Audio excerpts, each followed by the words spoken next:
ഇന്ന് പകൽ ആരംഭിക്കാൻ ദൈവം നമ്മെ കൊണ്ടുവന്നിരിക്കുക. അവൻ ഇല്ലാത്തതിനെ ഉള്ളതുപോലെ വിളിച്ചു വരുത്തുന്നവനാ. അവന്റെ മഹത്വം കണ്ടവർ അടങ്ങിയിരിക്കത്തില്ല.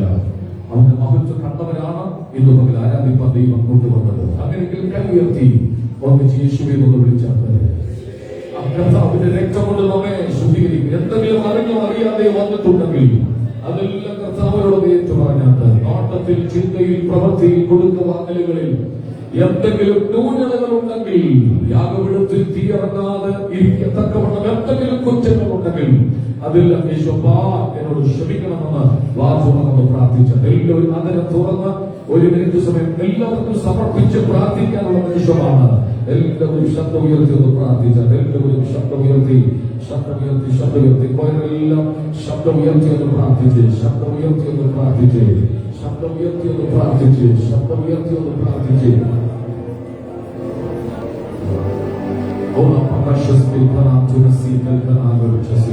അന്യഭാഷയോടും അന്യഭാഷകളോട് പ്രാർത്ഥിച്ചാൽ അഭിഷേകങ്ങളോട് പ്രാർത്ഥിച്ചാൽ അന്യഭാഷ അടയാളങ്ങളോട് ചേർന്ന് അന്യഭാഷയിൽ ആത്മനിറവുകളോട് പ്രാർത്ഥിച്ചാൽ ഫൈറ്റ് ചെയ്ത് പ്രാർത്ഥിച്ചാൽ ഇന്ന് പകൽ രോഗശാന്തി വെളിപ്പെടുവാൻ, വിടുതൽ വെളിപ്പെടുവാൻ, ദൈവശക്തിയെ തടസ്സം ചെയ്ത് എല്ലാം മാറിപ്പോകേണ്ടതിന്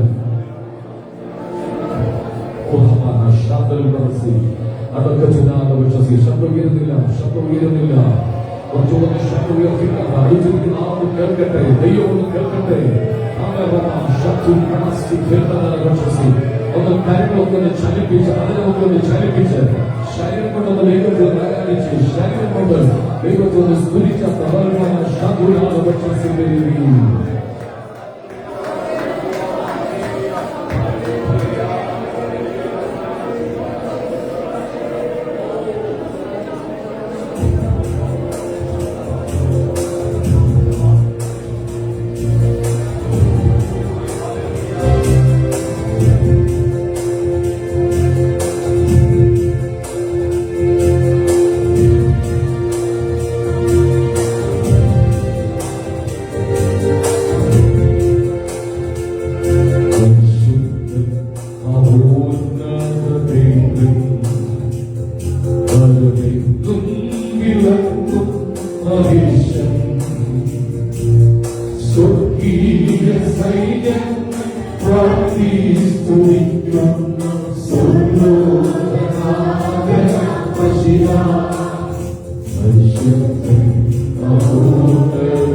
സാധനമുള്ള മനുഷ്യർക്ക് സമാധാനം. കോടിക്കൂടി ദൂതന്മാർ യേശുവിന്റെ ജനന സമയത്ത് പാടി ദൈവത്തെ ആരാധിച്ചു. പരിശുദ്ധനായ ദൈവത്തെ സ്തുതികളിൽ വസിക്കുന്നവനെ നമുക്ക് ചേർന്ന് പാടി ആരാധിക്കാം.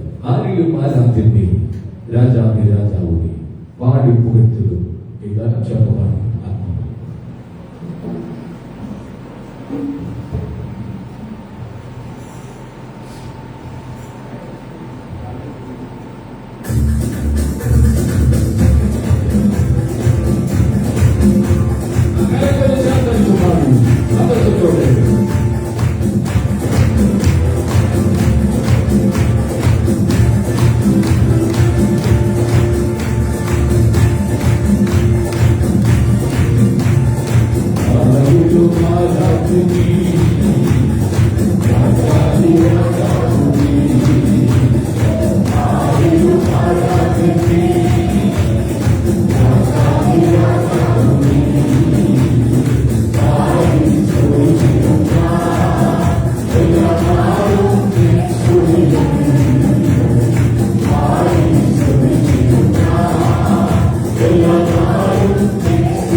ശബ്ദം ഉയർത്തി ദൈവത്തിനൊന്ന് സ്തോത്രം കൊടുക്കുന്നുണ്ട്. ഒരു ചോദിക്കുന്ന ചോദ്യമുണ്ട്, നിങ്ങൾ വിശ്വസിച്ചിട്ട് പരിശുദ്ധാത്മാവിനെ പ്രാപിച്ചു?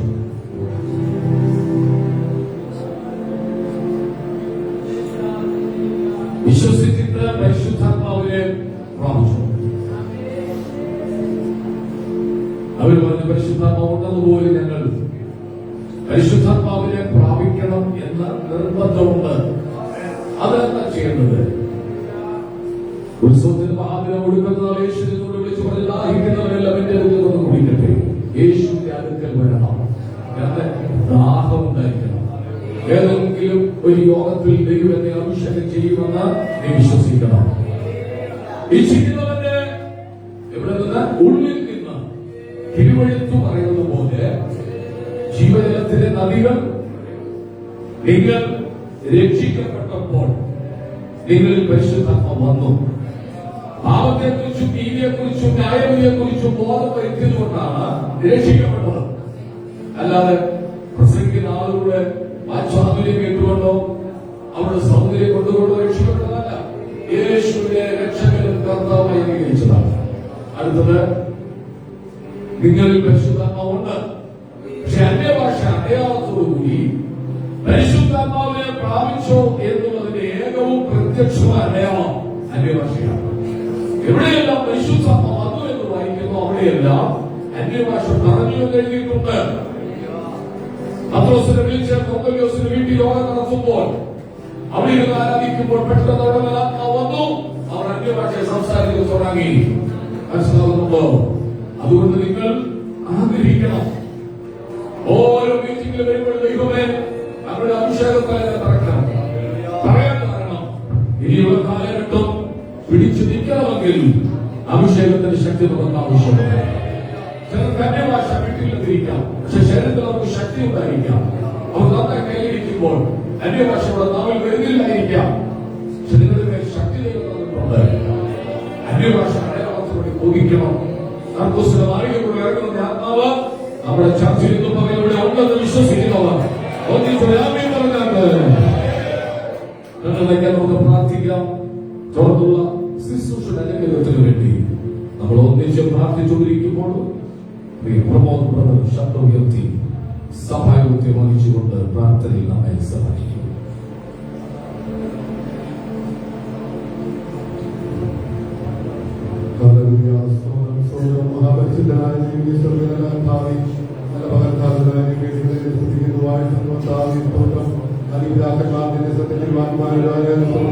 ഒരു പ്രാവശ്യം കൂടെ സ്തുതിപ്പാൻ ആരാധിപ്പാൻ പരിവരായ ദൈവമടികളെ വിളിച്ചു വേർതിരിച്ചത് ഓർത്ത് ദൈവത്തെ സ്തുതിക്കുന്നു, വാഴ്ത്തുന്നു.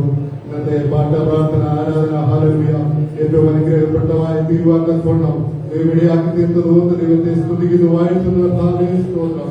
ഇന്നത്തെ ആരാധനയെ ഹല്ലേലൂയ ചില വിടുതലിൽ നടക്കുവാൻ തക്കോണം ദൈവമിടയാക്കി തീർക്കുമാറാകണമേ എന്ന് പ്രാർത്ഥിക്കുന്നു. ഹല്ലേലൂയ. ആരെങ്കിലും രോഗികളായി കിടന്നു വന്നിട്ടുണ്ടെങ്കിൽ ഹല്ലേലൂയ അത്ഭുത സൗഖ്യം പ്രാപിച്ച് മടങ്ങി പോകുവാൻ തക്കോണം ദൈവമിടയാക്കി തീർക്കുമാറാകണമേ എന്ന് പ്രാർത്ഥിക്കുന്നു. ഹല്ലേലൂയ. പ്രാർത്ഥന ഹല്ലേലൂയ ഹല്ലേലൂയ. സ്തോത്രം സ്തോത്രം സ്തോത്രം. സങ്കീർത്തനവായനെല്ലാം ഹല്ലേലൂയ ഏറ്റവും അനുഗ്രഹിക്കപ്പെട്ടതായി തീരുവാൻ തക്കോണം ദൈവമിടയാക്കി തീർക്കുമാറാകണമേ എന്ന് പ്രാർത്ഥിക്കുന്നു. സ്തോത്രം ഹല്ലേലൂയ. തിരുമേശയുടെ മുമ്പിലുള്ള സ്തോത്രം ഭക്ഷിച്ച് ബലപ്പെടുവാൻ ഇവിടെയാക്കി തീർക്കുവാനാകണമേ എന്ന് പ്രാർത്ഥിക്കുന്നു. സന്നിധാനിക്കട്ടെ ഏത് നന്മകളാൽ നിലയ്ക്കുമാറാകണമേ എന്ന് പ്രാർത്ഥിക്കുന്നു. പ്രാർത്ഥന കണ്ടിരിക്കാതെ സ്തോത്രം സകല യേശുവിന്റെ നാമത്തിൽ തന്നെ.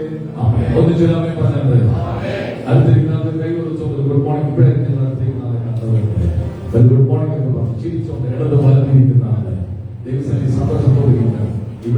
ഇവിടെ ആരും വിഷമിച്ചിരിക്കരുത്, സന്തോഷത്തോടിരിക്കണം.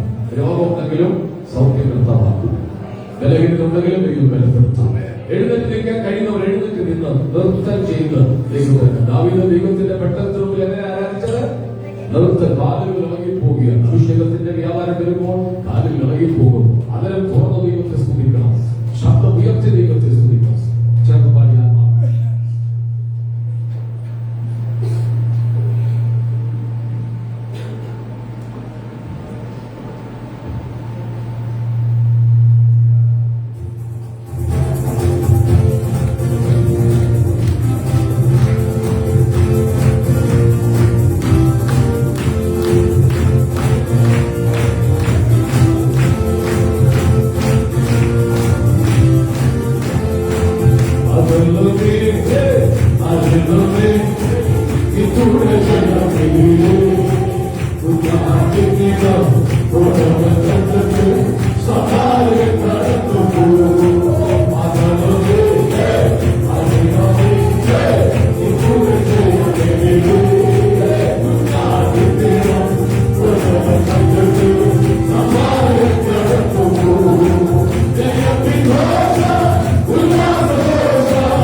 അഭിഷേകത്തിന്റെ പുറത്ത് ജനങ്ങൾ വീഴുന്നു.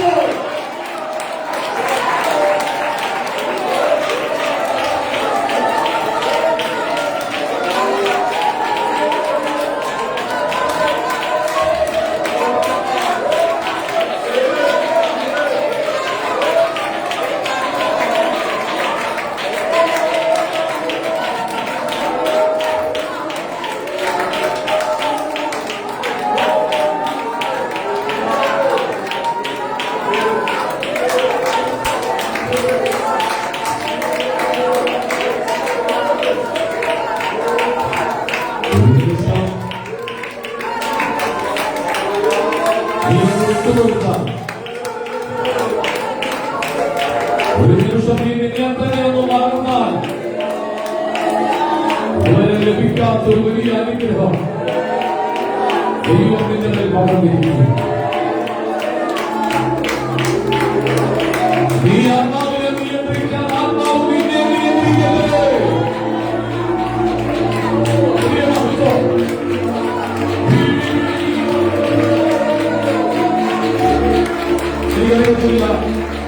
ഭയങ്കര അഭിഷേകത്തിനൊക്കെ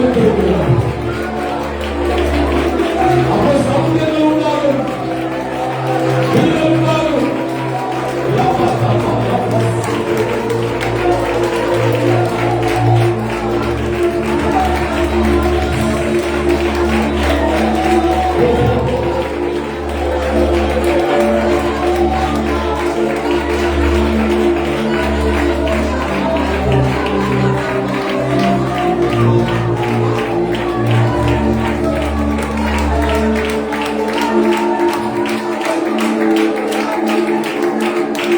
ഒരു കാര്യം ഞാൻ ചെയ്യുക, ഇന്നത്തേക്ക് മാത്രം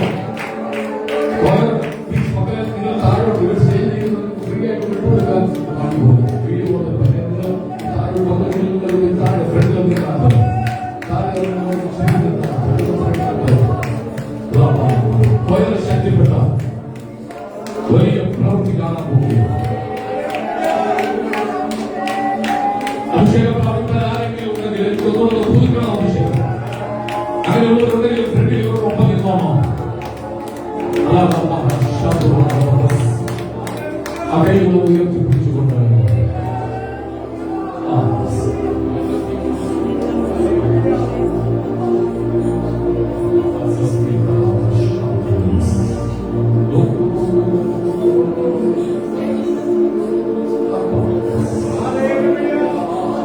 സ്റ്റേജിലേക്ക് നോക്കരുത്, അടുത്തിരിക്കുന്ന ആളെ നോക്കരുത്, അപ്പന്റെ മുഖത്ത് നോക്കിക്കോ.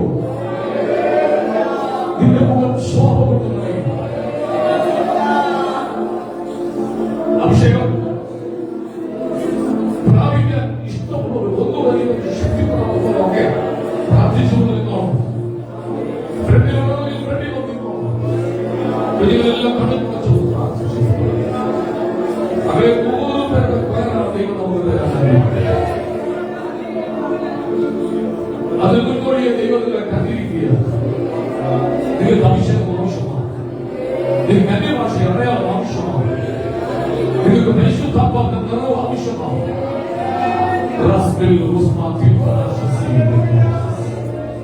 ഒരു നിമിഷം കൈകൾ ഉയർത്താൻ പറ്റുന്നവർ ആ കൈ ഉയർത്തിയപ്പോൾ ആ കയ്യിൽ ആരോ പിടിക്കുന്നത് പോലെ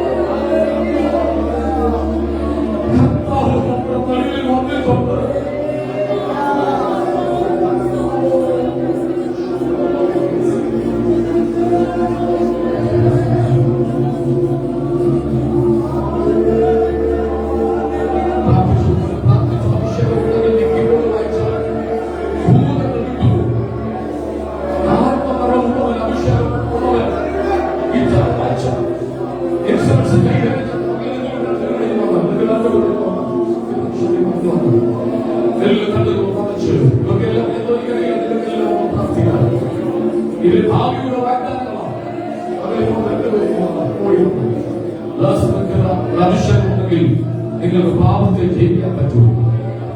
അഭിഷേകമുണ്ടെങ്കിൽ മോഹങ്ങളെ ജയിക്കാൻ പറ്റൂ. അഭിഷേകമുണ്ടെങ്കിൽ ജലത്തെ ജയിക്കാൻ പറ്റും. കണ്ണടച്ച് പ്രാർത്ഥിച്ചുകൊണ്ടെങ്കിൽ മാത്രം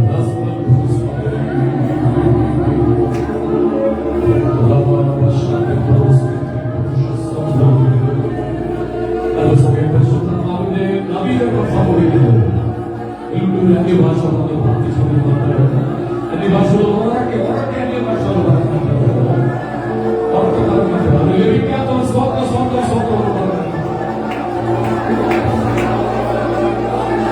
ഇപ്പോൾ സൗഖ്യത്തിന് സംഭവിക്കുന്നു. നല്ല സാന്നിധ്യമുള്ളത് സൗഖ്യമുണ്ട്. ചിലര് പുതപ്പ് വീഴും, അഭിഷേകത്തിന്റെ പുതപ്പ് വീഴും. എനിക്ക് ആരുടെ വേണ്ടില്ല.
അർഗൂസിന്റെ മാളിക പോയി തുടങ്ങിയെങ്കിലും പെന്തക്കോസ്തിന്റെ അവസാന കാലഘട്ടത്തിൽ എത്തിയിരിക്കുക ലവോദിക്കയ പീഡിത. ചിലമേൽ ശുശ്രൂഷയുടെ പുറപ്പ് വീടും. ദൈവം നിങ്ങളെ ചിലരെ വേർതിരിച്ച് ശുശ്രൂഷയ്ക്ക് ഇറക്കാൻ പോവുകയാണ്. പ്രാർത്ഥനാ ജീവിതം മടുത്തു പോകാതെ എപ്പോഴും പ്രാർത്ഥന മുറിയിൽ ഇരിക്കത്തക്ക ഒരു തോന്നൽ അല്ല, സത്യമായ കാര്യം നടക്കാൻ പോവുകയാണ്. എപ്പോഴും പ്രാർത്ഥിക്കണമെന്നുള്ള പ്രാർത്ഥനയുടെ അഭിഷേകം ആവശ്യമുള്ളവർ ഈ പറയുമ്പോൾ ചിലത് സമ്മതിക്കത്തക്കവണ്ണം എനിക്കൊരു പ്രമോഷൻ വരും തരാൻ പോവുകയാണ്.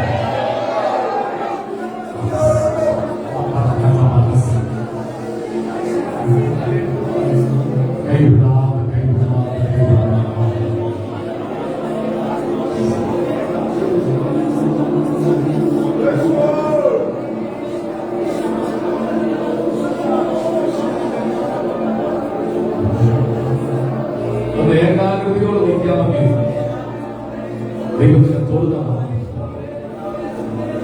കണ്ണടച്ച് ആ ഭാരമുഖത്തേക്ക് നോക്കി അവനെ ഒത്തിരി സ്നേഹിക്കുന്നു. ആരാ പറഞ്ഞത് അവനെ മറന്നോ? അവനെ ഒത്തിരി ഇഷ്ടപ്പെടുന്നു.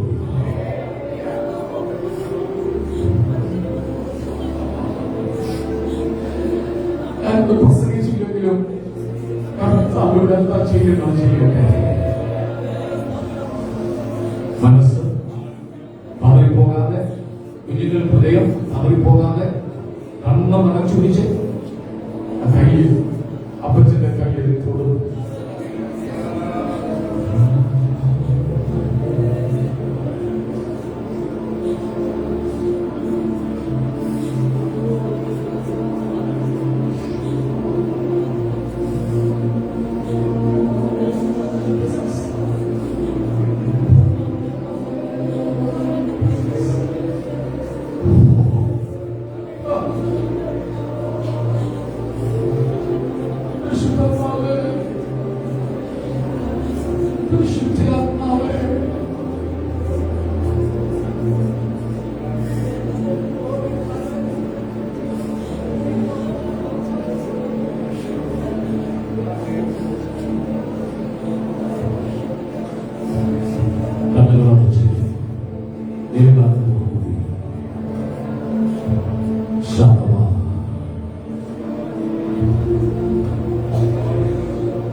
Amen.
വാക്യപ്രതിവാക്യമായി പാടി ദൈവത്തെ സ്തുതിക്കുക.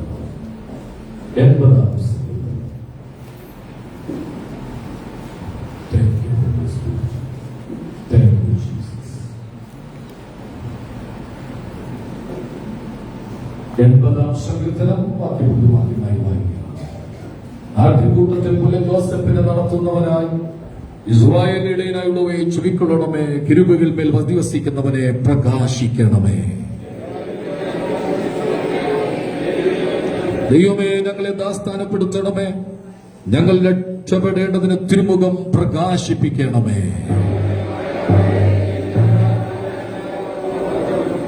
നീ അവർക്ക് കണ്ണുനീരിന്റെ അപ്പം തിന്മാൻ കൊടുത്തിരിക്കുന്നു. അനവധി കണ്ണുനീർ അവർക്ക് കുടിപ്പാൻ കൊടുത്തിരിക്കുന്നു.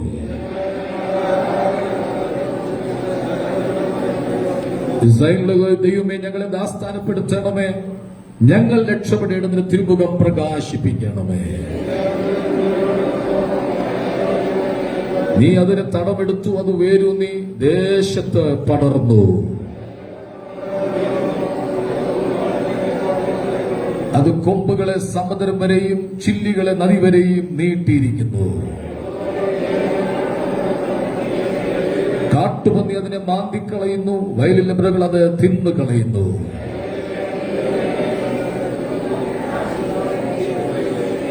നിന്റെ വലം കൈ നട്ടിട്ടുള്ളതിനെയും നീ നിനക്കായി വളർത്തിയ തൈയെയും പാലിക്കണമേ.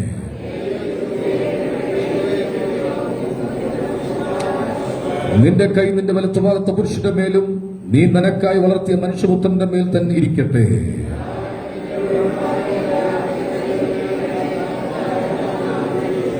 അടുത്ത വാക്യം ചേർന്ന് വായിക്കുക.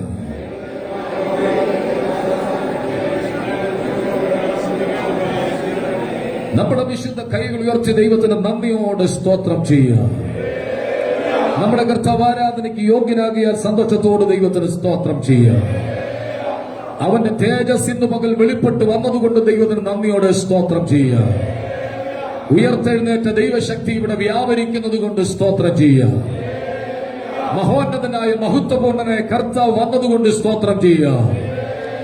തകർച്ച ഇടിമുഴക്കം പോലെ സ്വർഗത്തിൽ ഞാൻ പിന്നെയും കേട്ടത്, മഹാപുരുഷാരത്തിന്റെ കോശം പോലെ സ്വർഗത്തിൽ ഞാൻ പിന്നെയും കേട്ടത്, പെരുവെള്ളത്തിന്റെ ഇരച്ചിൽ പോലെ സ്വർഗത്തിൽ ഞാൻ പിന്നെയും കേട്ടത്, വൈദികന്മാർ വീണ വീട്ടുന്നത് പോലെ സ്വർഗത്തിൽ ഞാൻ പിന്നെയും കേട്ടത്. ഇവിടെ വന്നിരിക്കുന്ന എല്ലാവരും സന്തോഷത്തോടെ ശബ്ദം ഉയർത്തി ദൈവത്തിന് സ്തോത്രം ചെയ്യുക.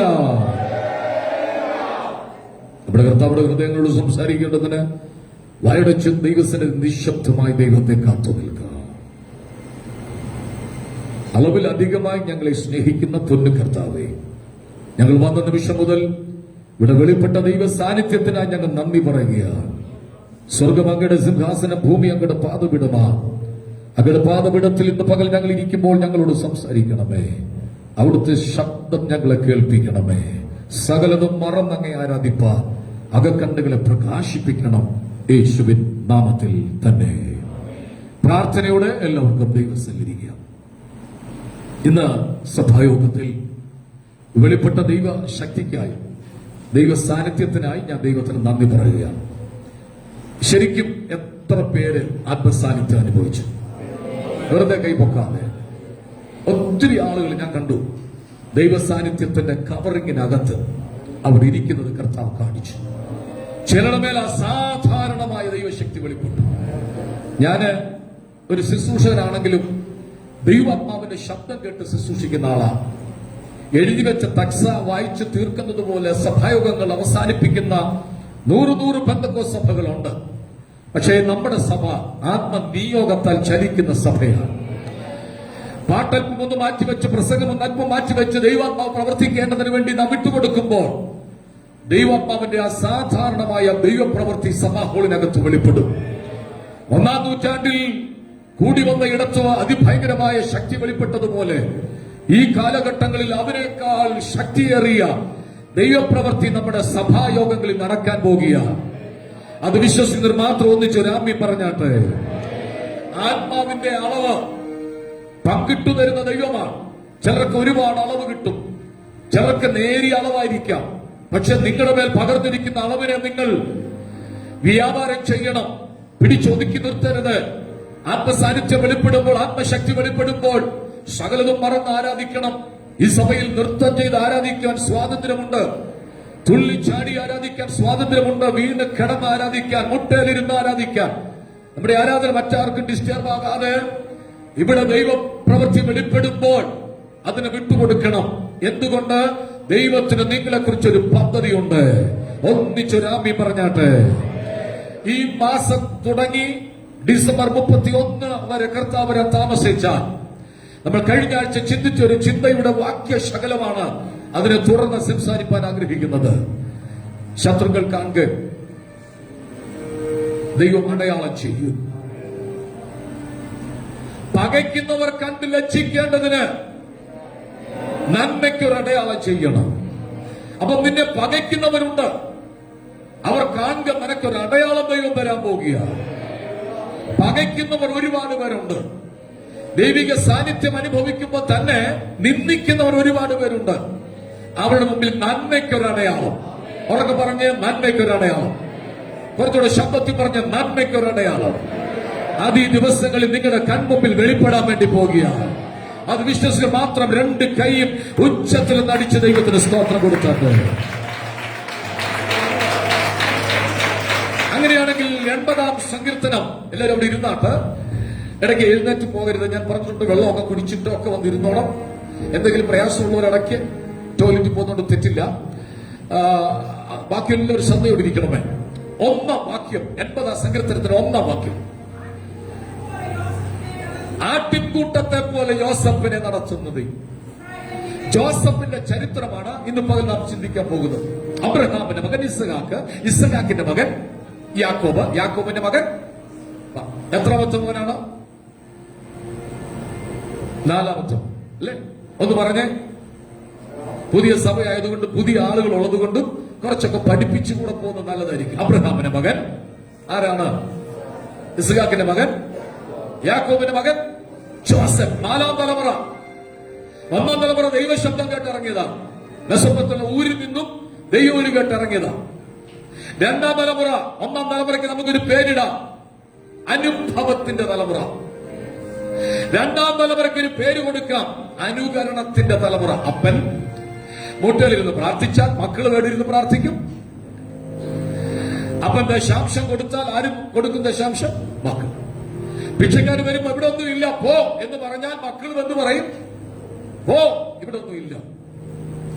മനസ്സിലാവുന്നുണ്ടോ? അപ്പൻ കട്ടിലിരുന്ന് പ്രാർത്ഥിച്ചാൽ മക്കൾ തട്ടുപുറത്ത് കയറിയിരുന്നു പ്രാർത്ഥിക്കും. ഒന്നാം തലമുറ അനുഭവത്തിന്റെ തലമുറ. അങ്ങനെയുള്ളവരെ തകർക്കാൻ ഒരു ശക്തിക്ക് കഴിയത്തില്ല. രണ്ടാം തലമുറ അനുകരണം, എല്ലാം അനുകരണമാണ്. ഒരാൾ കൈ വീശുന്നുണ്ടെങ്കിൽ അടുത്ത ആൾ എന്ത് ചെയ്യാം? എന്താ ഞാനും കൂടെ എന്ത് ചെയ്യുന്നത്? അനുകരണത്തിന്റെ തലമുറ. മൂന്നാം തലമുറ വന്നപ്പോൾ അഭിനയമായി മാറി, എല്ലാം പ്രഹസനങ്ങളും പ്രകടനങ്ങളുമായി മാറി. നാലാം തലമുറ വന്നപ്പോൾ ഒരു സീസൺ ഓപ്പൺ ആകുക. മനസ്സിലായില്ല?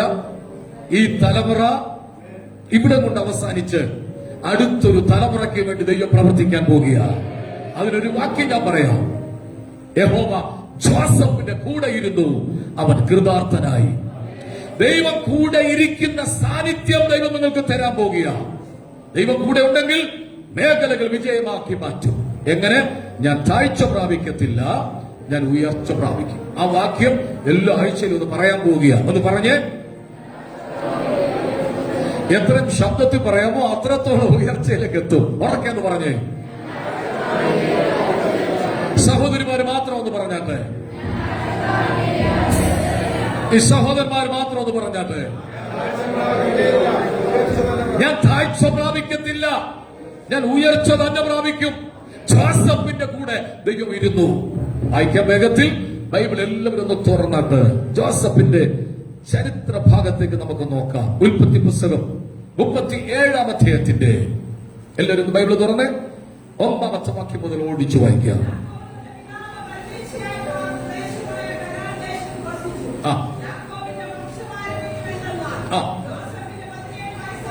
ജോസഫിന് ഇപ്പോൾ എത്ര വയസ്സുണ്ട്?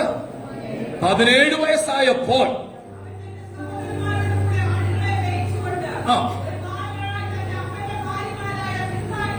ബിൽഹയുടെയും ശില്പിയുടെയും മക്കൾ ചെയ്യുന്ന ദുസ്വഭാവങ്ങൾ ആരോട് വന്ന് പറയും? അപ്പനോട് പറയും. നിങ്ങളെ കുറിച്ച് ആരെങ്കിലും ഒക്കെ എന്തെങ്കിലും പറയുന്നെങ്കിൽ നിങ്ങൾ അതിന് ചെവി കൊടുക്കാൻ പോകരുത്. ഒരപ്പൻ മുകളിൽ ഇതെല്ലാം കാണുന്നുണ്ട്. അത് ക്ലിയർ ചെയ്യാൻ പോയി കഴിഞ്ഞാൽ പ്രശ്നമായി മാറും. അടുത്ത വാക്യമാണ് അതുകൊണ്ട് ജോസഫ് വാർദ്ധക്യത്തിലെ മകനായതുകൊണ്ട് യാക്കോബ് എല്ലാ മക്കളെക്കാളും കൂടുതൽ ഇഷ്ടം ആരോടാ? എല്ലാ മക്കളെക്കാളും കൂടുതൽ ഇഷ്ടം ആരോടാണ്? ജോസഫിനോട്. എന്തുകൊണ്ട്? ബിൽഹയുടെയും ശില്പയുടെയും മക്കൾ ചെയ്യുന്ന അരുതാത്ത പ്രവൃത്തികൾ അപ്പന്റെ അടുക്കൽ വന്ന് പറയും. അപ്പൻ അതുകൊണ്ട് കൂടുതൽ ആരോട് ഇഷ്ടം തോന്നി? ഒന്ന്, ആ വാർത്തകൾ വന്ന് പറയുന്നത് കൊണ്ട് ഇഷ്ടം തോന്നി. രണ്ട്, വാർദ്ധക്യത്തിലെ മകനായതുകൊണ്ട് അതിനൊരു ഗിഫ്റ്റ് വാങ്ങിച്ചു കൊടുത്തു. ഏതാണ് ഗിഫ്റ്റ്? ഒരു നിലയങ്കി. ഉറക്കെ പറഞ്ഞ്. നിലയങ്കി. വളരെ ഭംഗിയുള്ള, ഇംഗ്ലീഷ് മേൽ കൊടുത്തിരിക്കുന്നത് and he made him a coat of many colours. വളരെ ഭംഗിയുള്ള, വിവിധ രൂപങ്ങളുള്ള, നല്ല അട്രാക്ഷനുള്ള ഒരു ഉടുപ്പ് ആർക്ക് വാങ്ങിച്ചു കൊടുത്തു?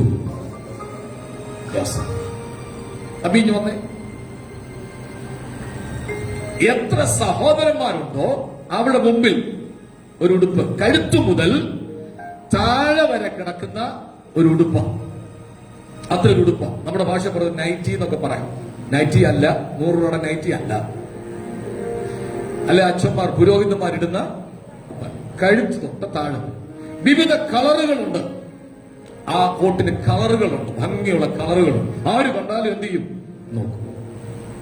അപ്പൻ ഇഷ്ടപുത്രനായതുകൊണ്ട് ഒരു നല്ല നിലയങ്കി കൊടുത്തു. ഈ ചെറുക്കനാകട്ടെ ഇത് ഇട്ട നിമിഷം മുതൽ ഓടിച്ചെന്ന് രൂപന്റെ അടുക്ക ചെന്ന് ചോദിച്ചു, അച്ചാച്ചാ ഇതെങ്ങനെ ഉണ്ട്? ആര് തന്നാടാ? അപ്പൻ തന്നാ. ഞങ്ങൾക്ക് തരാതെ നിനക്ക് തന്നോ? ശിമയോന്റെ അടുക്ക ചെന്നു. ശിമയോൻ, അച്ചാച്ചാ ഇതെങ്ങനെ ഉണ്ട്? ആര് തന്നാടാ? അപ്പൻ തന്നതാ.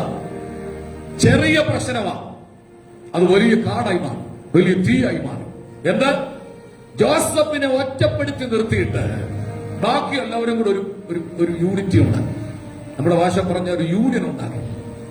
യൂണിയൻ ഉണ്ടാക്കി കഴിഞ്ഞപ്പോൾ ജോസഫിനോട് സംഭവിച്ച 2-3 കാര്യങ്ങൾ പെട്ടെന്ന് നിങ്ങൾ ബൈബിൾ ഒന്ന് തുറന്നാണ്. 37:4 ആദ്യം വായിച്ചത്.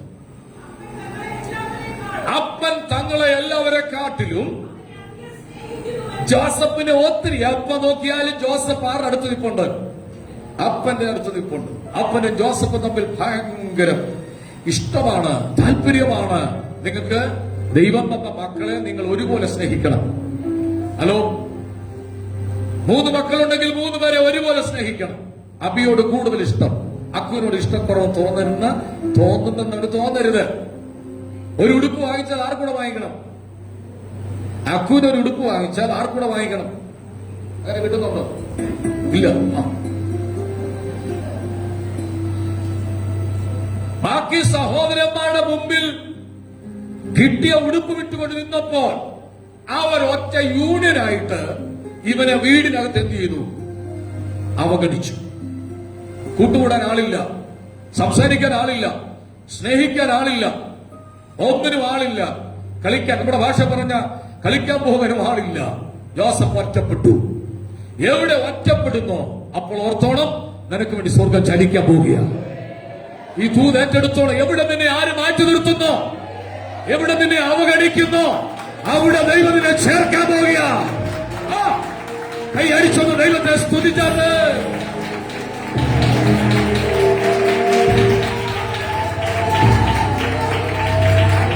ആ വാക്യം എങ്ങനെ കണ്ടത്? സമാധാനത്തോട് ആരോട് സംസാരിക്കുന്നില്ല.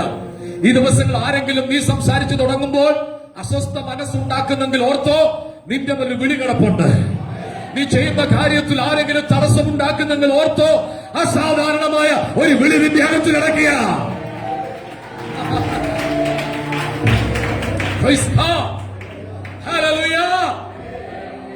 വീട്ടിൽ രൂപൻ ഗ്ലാസ് പൊട്ടിച്ചാൽ ഒരു പ്രശ്നമില്ല. പക്ഷെ ജോസഫ് ഗ്ലാസ് പൊട്ടിച്ചാൽ ചൂരവണ്ടിക്ക് അടിയുണ്ട്. ആർക്കുണ്ട്? അത് അവര് തന്നെ തുടങ്ങും. മൂത്തവൻ തൊട്ട് തുടങ്ങും അടി. വേറെ ആര് ഗ്ലാസ് പൊട്ടിച്ചാലും പ്ലേറ്റ് പൊട്ടിച്ചാലും പ്രശ്നമില്ല. എന്റെ ഭാവനയാണ്. ബൈബിൾ അത് തപ്പിയിട്ട് കണ്ടില്ല, വാസന്തിയെ ഇതൊക്കെ കാണിക്കാൻ പറഞ്ഞ് ബഹളം ഉണ്ടാക്കരുത്. സമാധാനത്തോട് ആരോട് സംസാരിക്കുന്നില്ല? ജോസഫിനോട് അങ്ങനെയുള്ള ആരെങ്കിലും ഉണ്ടോ?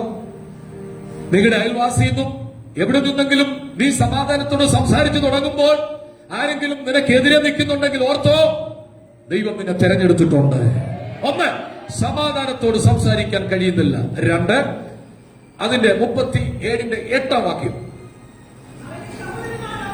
അവന്റെ സഹോദരന്മാവനെ ദേഷിച്ചു, അല്ലെ? അങ്ങനത്തെ പദമുണ്ടല്ലേ സിസ്റ്റർ? അത് തന്നെ. അവന്റെ വാക്ക് നിമിത്തം അവനെ എന്ത് ചെയ്തു? ദേഷിച്ചു. അവനോട് ദേഷ്യം തോന്നി. അങ്ങനെ നിങ്ങൾക്ക് അങ്ങനെ അനുഭവം ഉണ്ടോ?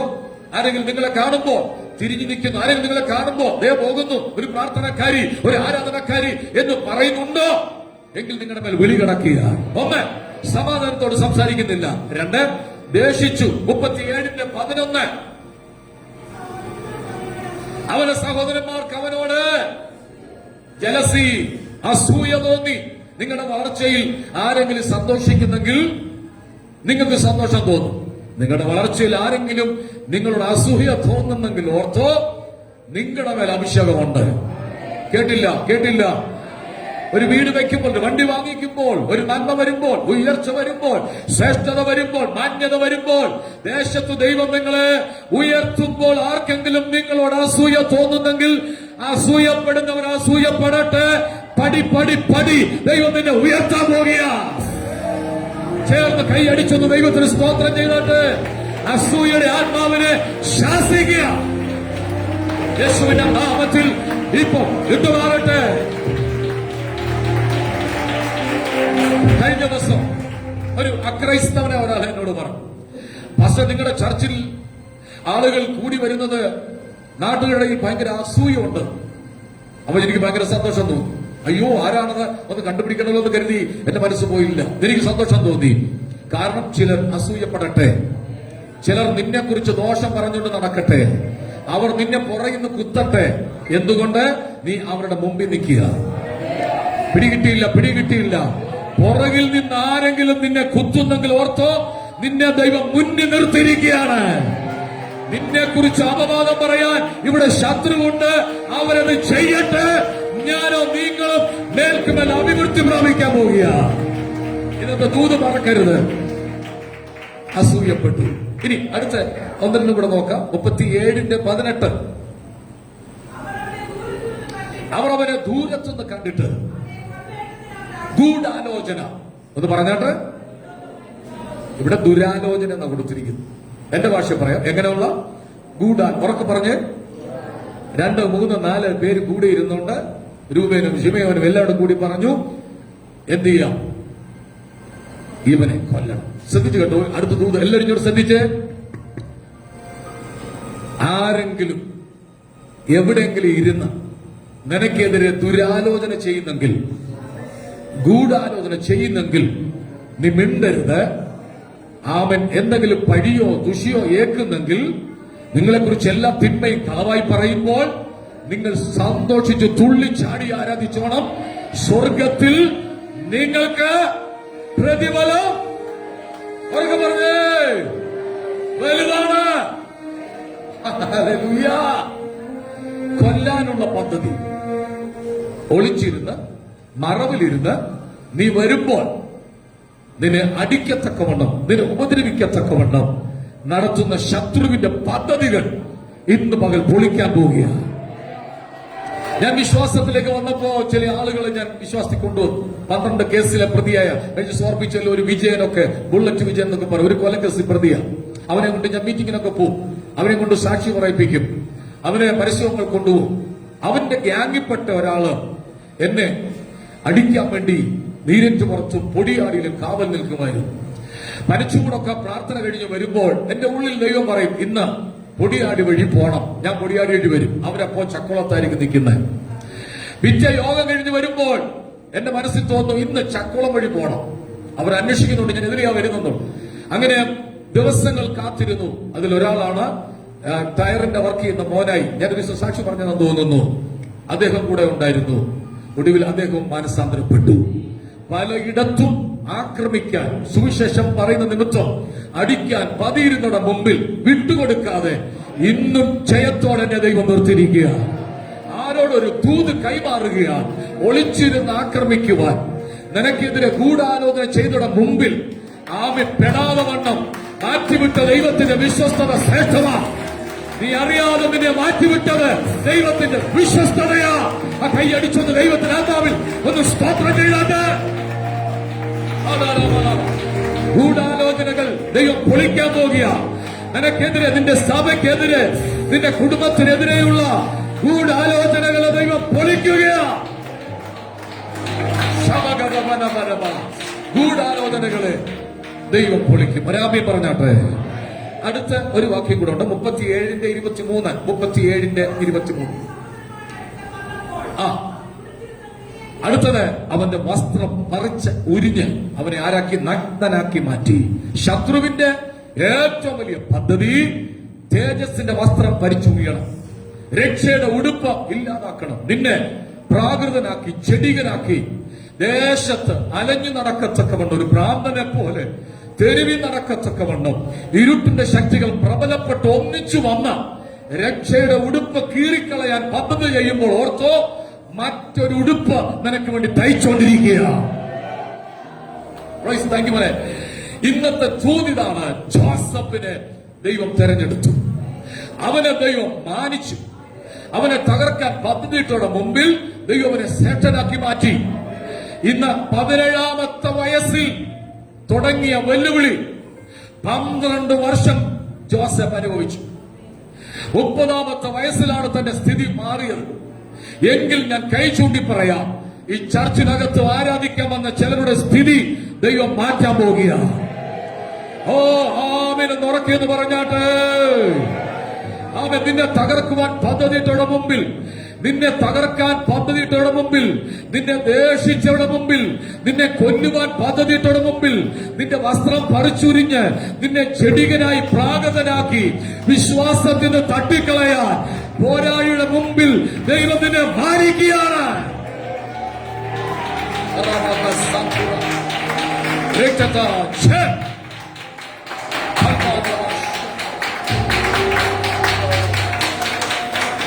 അടുത്ത വിഷയത്തിൽ ഇതാണ് ജോസഫിന്റെ ജീവിതത്തിൽ സംഭവിച്ച ചെറിയ പ്രശ്നം.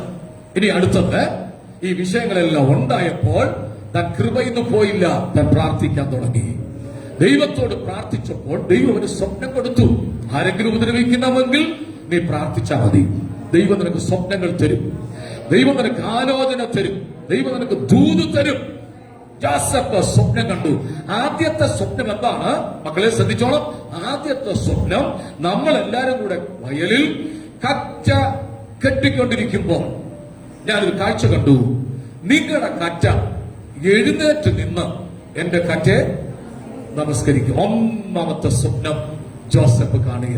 ദുഷിക്കുമ്പോൾ, ഒറ്റപ്പെടുത്തുമ്പോൾ, അവഗണിക്കുമ്പോൾ, നിന്ദിക്കുമ്പോൾ, വസ്ത്രം പറിച്ചുരിയുമ്പോൾ, കൊല്ലാൻ പദ്ധതി ഒരുങ്ങുമ്പോൾ സ്വർഗം നിനക്ക് വേണ്ടി സ്വപ്നം തരും. ഈ ചർച്ചിനകത്ത് ചിലരെങ്കിലും സ്വപ്നം കാണുന്നവരായി മാറട്ടെ എന്ന് ഞാൻ ആത്മാർത്ഥമായി പ്രാർത്ഥിക്കുക. സ്വപ്നം കൊടുത്തു. ആ സ്വപ്നം കണ്ടു. നമ്മുടെ ഭാഷ പറഞ്ഞാൽ രാവിലത്തെ പ്രഭാത പ്രാർത്ഥനയിൽ എല്ലാവരും ഒന്നിച്ചിരുന്ന് പാട്ടുപാടി പ്രാർത്ഥിക്കുമ്പോൾ അപ്പൻ യാക്കോബ് ചോദിച്ചൊരു ചോദ്യമുണ്ട്. മക്കളെ, ഇന്നലെ കിടന്നുറങ്ങിയപ്പോൾ ആരെങ്കിലും സ്വപ്നം കണ്ടിട്ടുണ്ടോ? ഉണ്ടെങ്കിൽ എഴുന്നേറ്റ് പറ. രൂപനെ, അവന് നമ്മുടെ ഭാഷ പറഞ്ഞ ഉറക്കക്ഷീണം അങ്ങോട്ട് മാറിയിട്ടില്ല. രാവിലെ വിളിച്ചുണർത്തി എഴുന്നേപ്പിച്ചിരുത്തിയതല്ലേ, അറിയാതെ പുള്ളി കുമ്പിടുന്നുണ്ട് ഇടയ്ക്കിടയ്ക്ക്. എന്റെ ഭാഷയാണ്. രൂപൻ പറഞ്ഞു ഇല്ല. അടുത്ത ആളോട് ചോദിച്ചു, ഉണ്ടോ മോനെ നിനക്ക്? ഇല്ല. എല്ലാ മക്കളോടും ചോദിച്ചു, ആർക്കില്ല. ഒടുവിൽ ജോസഫിനോട് ചോദിച്ചു, ജോസഫേ മോനെ, നീ സ്വപ്നം കണ്ടോവല്ലോ? ഉണ്ട് പപ്പ, എനിക്കൊരു 2 മിനിറ്റ് സമയം തരണം. ജോസഫ് എഴുന്നേറ്റു. വയലിൽ നമ്മളെല്ലാം കൂടെ കറ്റ കെട്ടിക്കൊണ്ടിരിക്കുമ്പോൾ നിങ്ങളുടെ കറ്റ എഴുന്നേറ്റ് നിന്ന് എന്റെ കറ്റയെ നമസ്കരിക്കുന്നു. പെട്ടെന്ന് ഞെട്ടിപ്പോയി എല്ലാവരും. ഇടീ ചെറുക്കൻ സാധാരണക്കാരനല്ല, ഇവൻ അസാധാരണക്കാരനാണ്. അസാധാരണ മണ്ഡലത്തിലൂടെ ദൈവം ചിലരെ കടത്തിവിടാൻ വേണ്ടി പോകുക. സ്വപ്നങ്ങളും അതിന്റെ വ്യാഖ്യാനങ്ങളും ദൈവം നിനക്ക് തരാൻ വേണ്ടി പോകുക. വീണ്ടും ഒരു ചോദ്യം ചോദിക്കുന്നു, മനെ, നീ കണ്ട സ്വപ്നം എന്താണ്? അത് വലിയ സ്വപ്നമാണല്ലോ. ചില ആളുകളൊക്കെ സ്വപ്നം കാണാറുണ്ട്, പക്ഷെ വ്യാഖ്യാനിക്കാൻ ആളില്ല. വ്യാഖ്യാനിച്ചു കൊടുക്കാൻ ആളില്ലാത്തത് കൊണ്ട് സ്വപ്നം എന്താണെന്ന് അറിയാതെ പോകുക. ചില ആളുകൾ കാണുന്ന സ്വപ്നങ്ങൾ എന്ന് പറഞ്ഞാൽ വെട്ടാൻ വരുന്നതാ. ഈ രാത്രിയിൽ ഉറങ്ങുമ്പോ കൊടുവാളും കൊണ്ട് വെട്ടാൻ വരിക. ചില ആളുകൾ സ്വപ്നം കാണുന്നത് ആന എഴുന്നള്ളി വരുന്ന ആനയാ കാണുന്നത്. ചില ആളുകൾ കാണുന്ന പാമ്പിനെയാണ് കാണുന്നത്. ആനയെ കാണിക്കുന്നത് ജഡിക ശക്തിയാണ്. ആനയെ സ്വപ്നം കണ്ടാൽ എന്തോ ഒരു പോരാട്ടമുണ്ടാകുമെന്ന് ചിലരൊക്കെ പറയുന്നുണ്ട്. മയിലിനെ സ്വപ്നം കണ്ടാൽ അത് നീളത്തെ കാണിക്കുക. പാമ്പിനെ സ്വപ്നം കണ്ടാൽ അത് സെക്സിനെ കാണിക്കുക.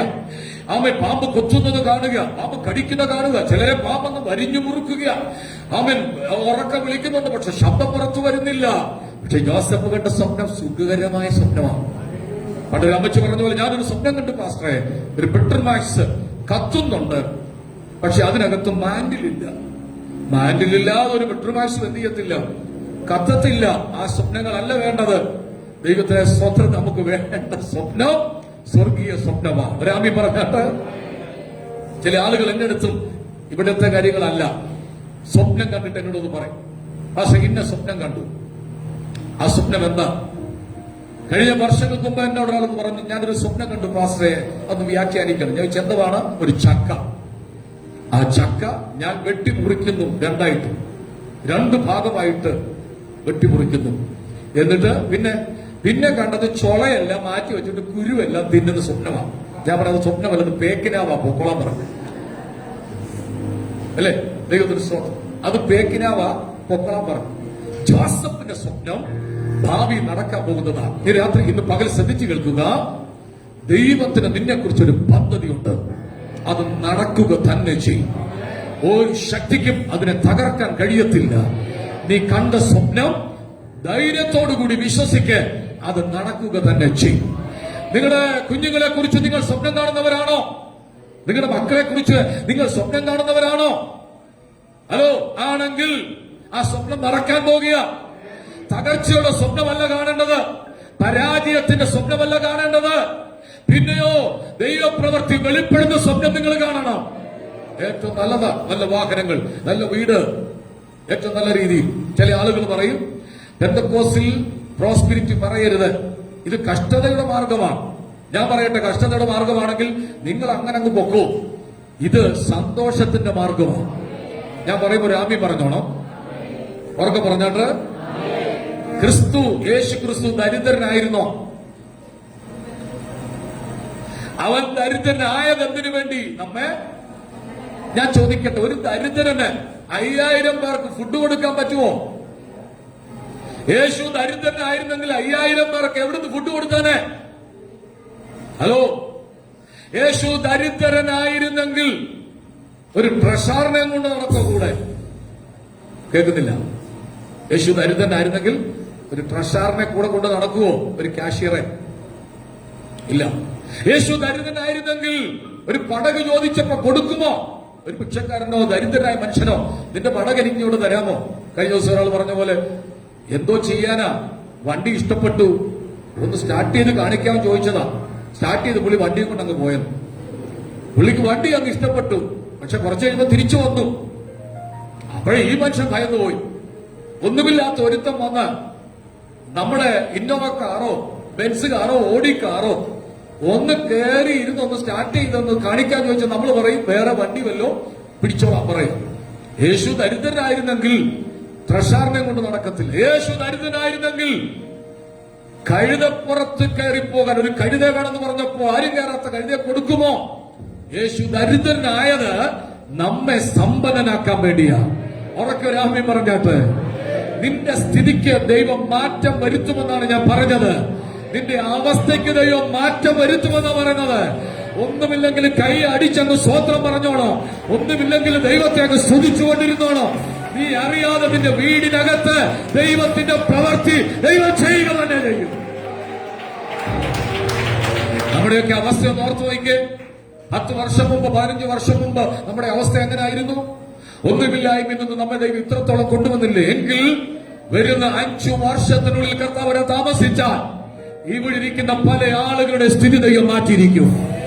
അത് ആ ദൂത് ചാടിപ്പിടിച്ചേറ്റെടുക്കാൻ ഇഷ്ടമുള്ളവർ ചാടിപ്പിടിച്ചേറ്റെടുത്തോ, അത് എഴുതി വെച്ചോ. ഉറപ്പ് തരാം, ഉറപ്പ് തരാം. ഈ ചർച്ചിനകത്ത് ആ ഉയർച്ചയുടെ നന്മയുടെ വിടുതലിന്റെ ഒരു അഭിഷേകമുണ്ട്.